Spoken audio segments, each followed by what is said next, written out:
मेरे हाथ में एक तरफ न्याय पत्र है जो हमारा है और दूसरी तरफ अन्याय पत्र है जो आपका है।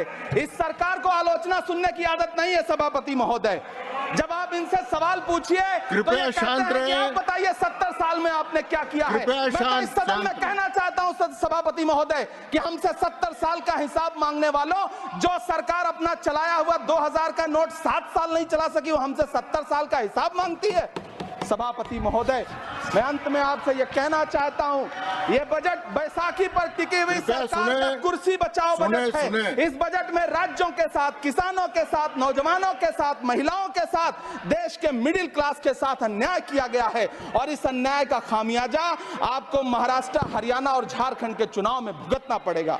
सभापति महोदय, इस सरकार ने नोटबंदी लगाकर देश की आम जनता की पूंजी छीन ली, बैठे नहीं बोले, टैक्स लगा करके छोटे व्यापारियों के कारोबार छीन लिए, पेपर लीक करवा करके युवाओं की आंखों से नौकरी के सपने छीन लिए, अग्निवीर लाकर देश के जवानों की उम्मीदें छीन ली, बुलडोजर लगाकर लोगों के आशियाने छीन लिए, महंगाई लाकर देश की जनता की थाली से निवाले छीन लिए और नारा लगाया कि हम तो सेवक हैं, 18-18 घंटे काम करते हैं। इन्हीं लोगों के लिए किसी ने शेर कहा है कि जो सच और झूठ में दूरी है वो दूरी समझते हैं, सियासी हाकिमों की हम भी मजबूरी समझते हैं, वो अपना हक समझते हैं निवाला छीन लेने को, डकैती को बहुत से लोग मजदूरी समझते हैं। हमें पता है कि कैसी मजदूरी की जा रही है। सभापति महोदय, मैं यहाँ खड़ा होकर के अंत में आपसे कहना चाहता हूं कि इस बजट में तमाम राज्यों के साथ अन्याय किया गया है,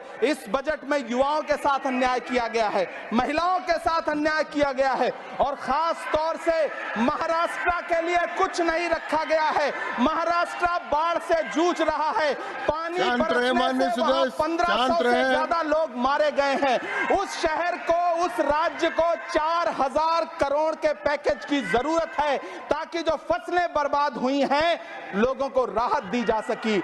लेकिन अफसोस, इस बजट में महाराष्ट्र के लिए ऐसा कुछ भी नहीं है। मैं आखिर में यह कहना चाहता हूं कि पिछले 7 दिन से इस बजट का बड़ा ढिंढोरा पीटा जा रहा है, इसे महान बताया जा रहा है, लेकिन कौन महान बता रहा है? सत्ता पक्ष के लोग, उन्हें तो बताना ही है।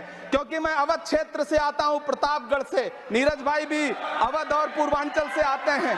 वहां एक कहावत है कि बिटिया की तारीफ किसने की? बिटिया की महतारी ने, यानी कि बेटी की प्रशंसा किसने की? मां ने। तो इस बजट की तारीफ सत्ता पक्ष करे तो करेगा ही, लेकिन विपक्ष के एक भी सांसद से आप पूछिए कि क्या उसके राज्य को कुछ मिला है, तो वो ये कहेगा कि नहीं, कुछ भी नहीं मिला है। बहुत बहुत धन्यवाद सभापति महोदय, मुझे आम बजट पर अपनी राय रखने के लिए।